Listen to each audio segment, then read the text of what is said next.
Alhamdulillah, wassalatu wassalamu ala rasulillah Sayyidina wa maulana Muhammad ibn Abdillah wa ala alihi wa sahbihi wa man tabi'ahu wa mawalah. Ashhadu an la ilaha illallah wahdahu la sharika lah wa ashhadu anna sayyidana Muhammadan abduhu wa rasuluhu la nabiyya ba'dah. Allahumma salli ala sayyidina Muhammadin an-nabiyil ummi wa ala alihi wa sahbihi wa barik wa sallim. Qala Allah ta'ala fil Qur'anil azim wa huwa asdaqul qailin. A'udzu billahi minasy syaithanir rajim. Ya ayyuhalladzina amanu taqullaha haqqa tuqatih wa la tamutunna illa wa antum muslimun. Wa qala ta'ala fi ayatin ukhra. Ya ayyuhalladzina amanu taqullaha wa qulu qawlan sadida yuslih lakum a'malakum wa yaghfir lakum dhunubakum wa man yuti'illaha wa rasulahu faqad faza fawzan 'azima. Ibadallah, usikum wa nafsi bi taqwallahi wa ta'atihi faqad fazal muttaqun. Hadirin jamaah Jumat yang dimuliakan Allah Subhanahu wa taala. Seandainya manusia duduk 500 tahun termenung untuk memikirkan dia datang dari mana, dia akan kemana, dan untuk apa dia berada di sini, maka niscaya dia tidak akan pernah mampu menjawab. Begitu kata filosof dari Yunani.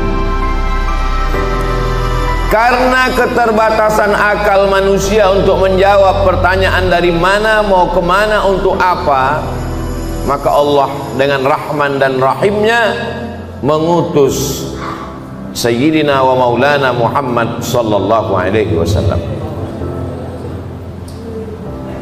Karena kalau hanya untuk merenung hidup ini akan membingungkan, maka beliaulah yang memberikan jawaban berdasarkan wahyu dari Allah Subhanahu wa taala. Dari mana kita datang? Wa idz akhadha rabbuka min bani adama min zuhurihim dzurriyyatahum wa asyhadahum ala anfusihim alastu bi rabbikum. Ingatlah ketika Allah sudah mengambil persaksian perjanjian dari kamu semua. Belum ada darah, belum ada kuku, belum ada bulu, belum ada rambut, belum ada daging. Ketika itu ruh kita semua sudah berkumpul di hadapan Allah Subhanahu wa taala. Dan Allah bertanya dengan satu pertanyaan, alastu bi rabbikum, bukankah aku ini Rabb kamu? Lalu kita semua menjawab, bala syahidna, kami bersaksi engkau adalah Rabb kami. Dari sanalah kita datang. Ini bukan tempat kita, ini tempat perantauan, tempat ujian, tempat jalan-jalan. Nanti kita akan kembali ke tempat asal kita. Maka semua yang kembali selalu kita sebut inna lillah wa inna ilaihi raji'un. Semuanya kembali. Di tempat perantauan hati memang tidak tenang, selalu ingin pulang. Maka selalu keluar ungkapan ar-rahah fil jannah.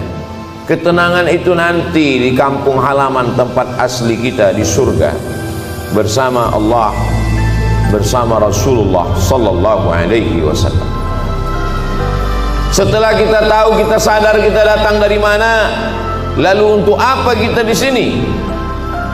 Wa ma khalaqatul jinna wal insa, tidaklah aku ciptakan jin dan manusia illa liya'budun, kecuali hanya untuk satu saja, beribadah. Kalaulah hidup hanya untuk beribadah, lalu bagaimana dengan perdagangan, perniagaan, pertanian? Bagaimana dengan membesarkan anak-anak? Disitulah kasih sayang Allah.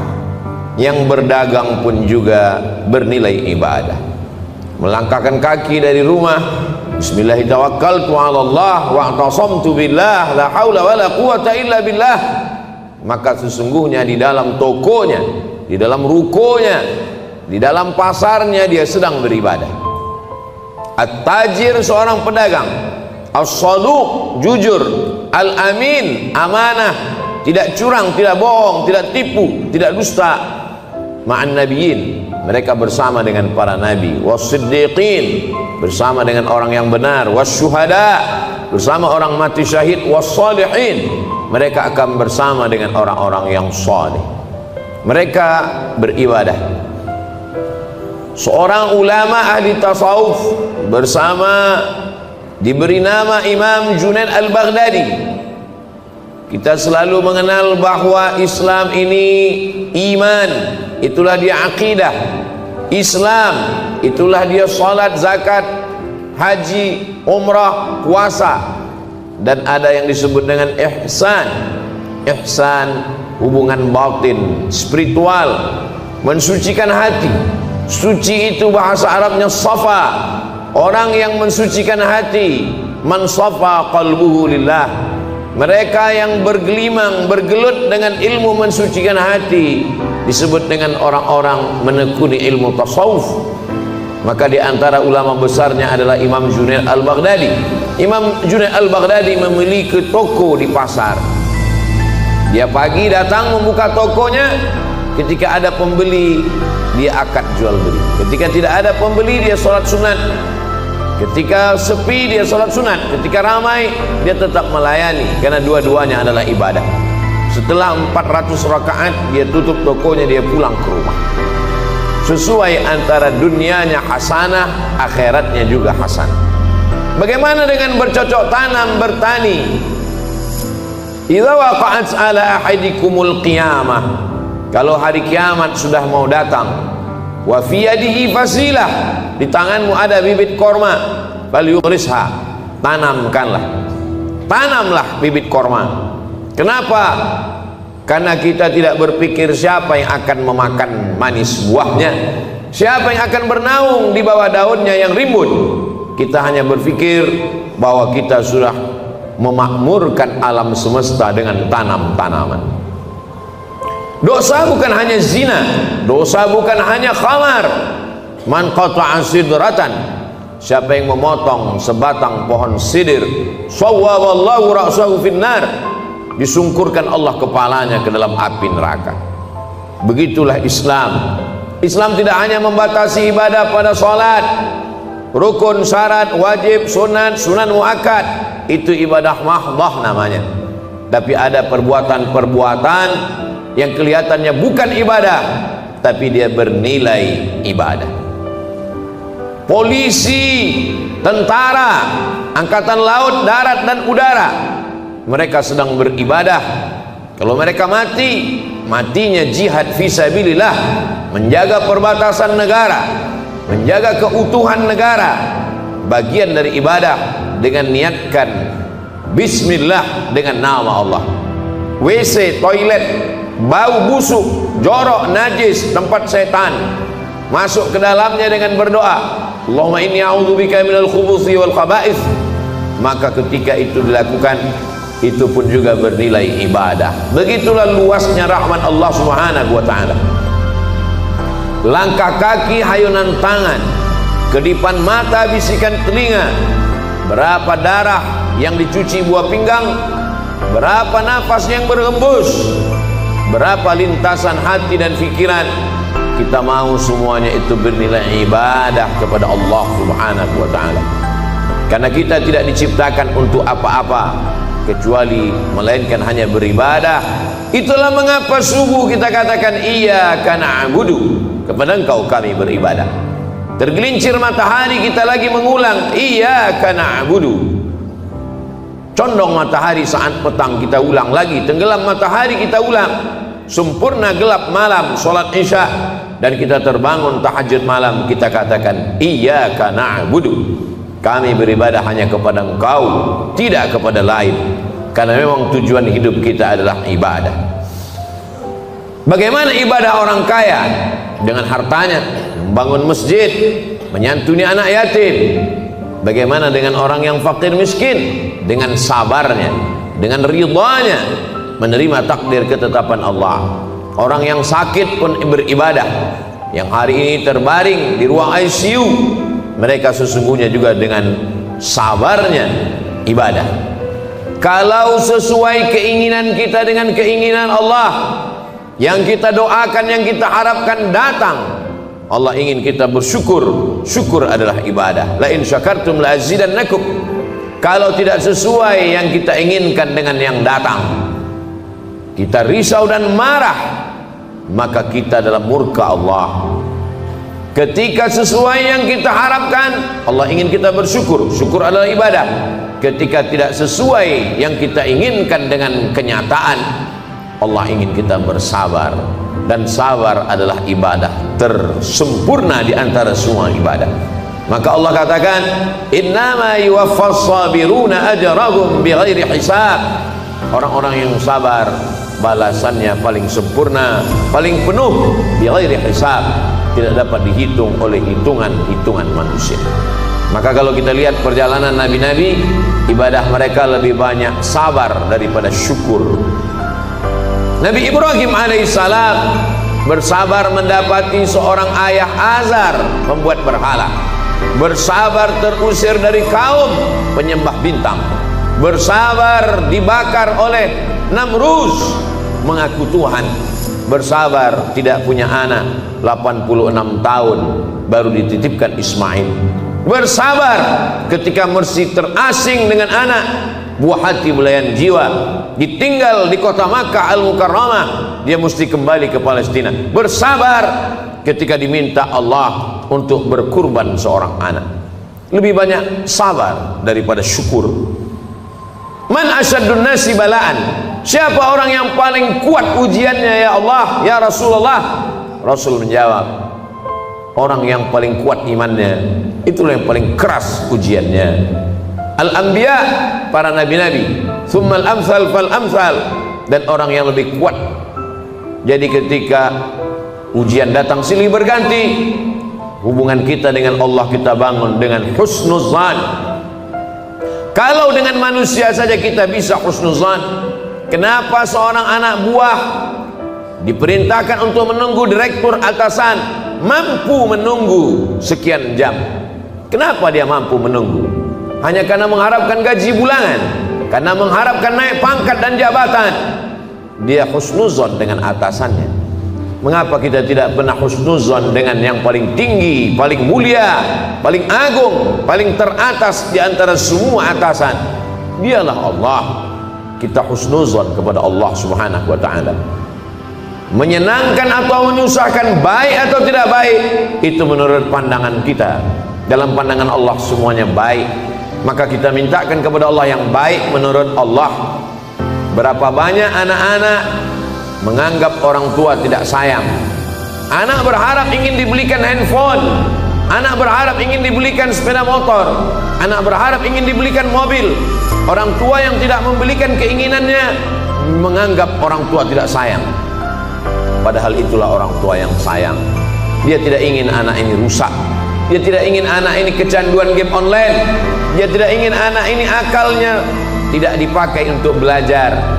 Seorang anak saja sulit untuk menangkap logika seorang ayah, bagaimana dengan logika Allah subhanahu wa ta'ala? Maka hubungan kita dengan Allah yang paling indah adalah hubungan husnuzan. Buah daripada husnuzan adalah ridha. Sebelum matahari terbit kita sudah katakan aku ridha, raditu billahi rabba, aku ridha menerima segala ketetapanmu ya Allah. Orang yang paling bahagia adalah sururul qalbi bimururil qada, hati merasa bahagia melewati perjalanan takdir Allah subhanahu wa ta'ala. Sampai kapan? Lelah, letih, kecewa, sakit hati, marah. Sampai kapan? Sampai akhirnya kita tidak lagi mampu berkata dan berbuat apa-apa. Muda, belia, terang benderang, sampai pada akhirnya menguning, layu dan mati.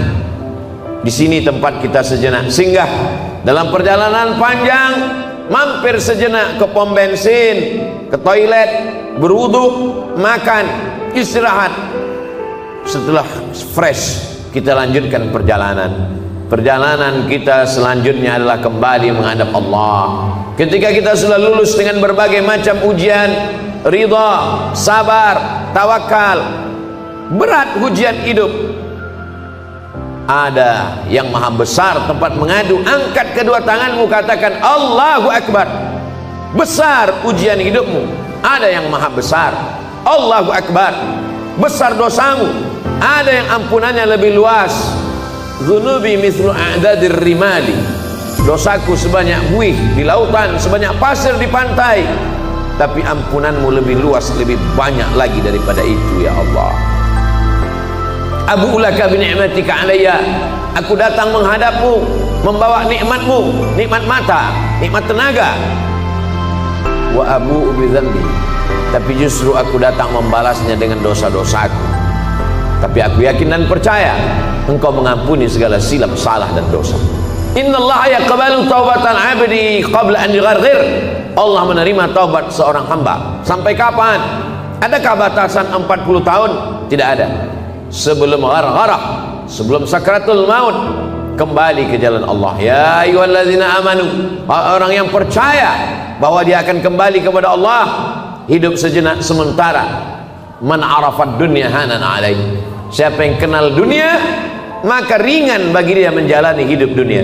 Dunia tak sampai setengah sayap nyamuk, dunia tak sampai setetes dari lautan samudra. Bagi yang dapat setetes jangan bangga, jangan bahagia, karena yang kau dapat hanya setetes. Bagi yang tidak dapat jangan kecewa, karena yang tidak kau dapatkan pun cuma hanya setetes. Masih ada lautan yang luas. Walal akhiratu khairul laka minal ula, akhirat lebih utama. Wal akhiratu khairu wa abqa, akhirat lebih baik, akhirat lebih kekal. Seorang penggali parit berkubang lumpur dari jam 7 pagi sampai jam 7 petang, gajinya dimakan, diambil oleh orang yang lebih berkuasa, yang lebih hebat. Kecewa, sakit hati, dia masih bisa tersenyum. Mengapa? Karena dia yakin ada akhirat. Malik yaumiddin, di sana ada keadilan, di sana akan ada perhitungan. Hatta yuqadu syatul jalha, hatta yuqadu syatul qarna, sampai-sampai kambing yang bertanduk akan dituntut oleh kambing yang tidak bertanduk. Begitulah keadilan Allah subhanahu wa ta'ala. Untuk apa ada akhirat? Bagi mereka yang A, tidak, T, keyakinan, is, orang yang meyakini tidak ada Tuhan, tidak ada malaikat, tidak ada akhirat, mereka akan stres, mereka akan depresi, mereka akan bunuh diri. Bagi mereka gedung yang tinggi puncak daripada penyelesaian segala masalah. Naik ke atas gedung, terjun ke bawah. Kalau dia bahagia, sebahagia-bahagianya, karena menurutnya dialah puncak kebahagiaan, tidak ada Tuhan. Kalau dia stres, susah, depresi, dia akan amat sangat menderita dalam hidup. Orang beriman, kalau dia sukses, kalau dia kaya, kalau dia berkuasa, maka dia akan berkata, hadza min fadli rabbi, ini karunia Tuhanku, liyabluwani, untuk menguji aku, ashkur, apakah aku akan bersyukur, am akfur, atau aku akan kufur. Kalau dia sedang diuji, susah, sakit, menderita, dia tidak stres, dia tidak putus asa, karena itu hanyalah salah satu bagian dari cara Allah untuk menguji imannya. Untuk apa kita hidup sampai hari ini? Kenapa kawan kita, sahabat kita lebih muda, lebih sehat, lebih dulu mati daripada kita? Alladzi khalaqal mauta, Allah menciptakan mati, wal hayata, Allah menciptakan hidup, liyabluwakum ayyukum ahsanu amala. Allah menguji siapa yang paling baik amalnya, bukan yang paling tinggi jabatannya, bukan yang paling banyak hartanya, bukan yang paling ganteng wajahnya. Ayyukum ahsanu amala, siapa yang paling baik amalnya. Sampai pada akhirnya kita akan menghadap Allah. Allah mengundang, ya ayyatuhan nafsul mutmainnah, wahai jiwa yang tenang, irji'i ila rabbiki radiyatan mardiyah, kembali. Ini bukan tempat engkau, ini hanya tempat persinggahan. Kembali ke tempat yang lebih baik, lebih kekal, lebih abadi.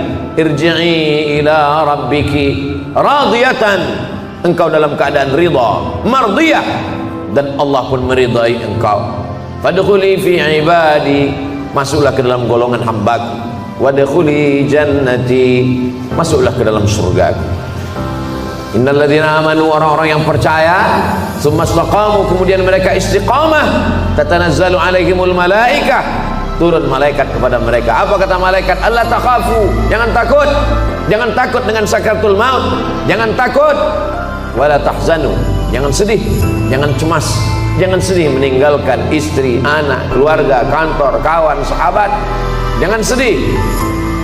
Setelah takutnya hilang, sedihnya terbang. Wa abshiru bil jannati allati kuntum tu'adun. Berbahagialah, engkau mendapatkan janji Allah. Dan Allah kalau sudah berjanji, innaka la tukhliful mi'ad, engkau tidak pernah ingkar janji.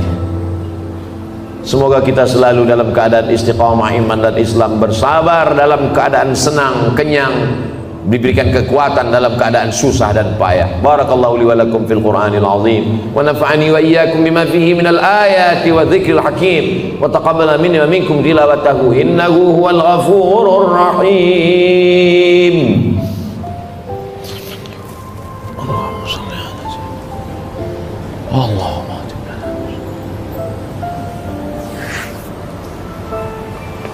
Alhamdulillahilladzi bi ni'matihi tatimmus shalihat. Wassalatu wassalamu ala sayyidis sadat wa ala alihi wa ashabihi ahlil fadaili wal karamat. Asyhadu an la ilaha illallah wahdahu la syarika lah wa asyhadu anna sayyidana Muhammadan abduhu wa rasuluhu wa safiyuhu min khalqihi wa khaliluhu addal amanah wa ballagha ar-risalah wa nasaha lil ummah وتركنا على المحجة البيضاء ليلها كنهارها لا يزيغ عنها إلا هالك. قال الله تعالى في القرآن العظيم وهو أصدق القائلين أعوذ بالله من الشيطان الرجيم بسم الله الرحمن الرحيم والعصر إن الإنسان لفي خسر إلا الذين آمنوا وعملوا الصالحات وتواصوا بالحق وتواصوا بالصبر. وقال تعالى في آية أخرى إن الله وملائكته يصلون على النبي يا أيها الذين آمنوا صلوا عليه وسلموا تسليما. اللهم اغفر للمسلمين والمسلمات والمؤمنين والمؤمنات الأحياء منهم والأموات. اللهم انصر الإسلام والمسلمين واخذل الكفرة والمشركين ودمر أعداءك أعداء الدين. اللهم انصر إخواننا المجاهدين في فلسطين وفي رهينها وفي كل مكان من مشارق الأرض إلى مغاربها. اللهم اجعل هذا بلدا آمنا مطمئنا يأتيها رزقها من كل مكان. اللهم ادفع عنا الغلاء والوباء والفحشاء والربا والزنا والمنكر والسيوف المختلفة والشدائد والمحن ما ظهر منها وما بطن من بلدنا هذا إندونيسيا خاصة ومن بلدان المسلمين عامة. عباد الله أوصيكم ونفسي بتقوى الله وطاعته فقد فاز المتقون. إن الله يأمر بالعدل والإحسان وإيتاء ذي القربى وينهى عن الفحشاء والمنكر والبغي يعظكم لعلكم تذكرون. فاذكروا الله العظيم يذكركم واسألوه من فضله يعطكم ولذكر الله أكبر والله يعلم ما تصنعون. أقم الصلاة.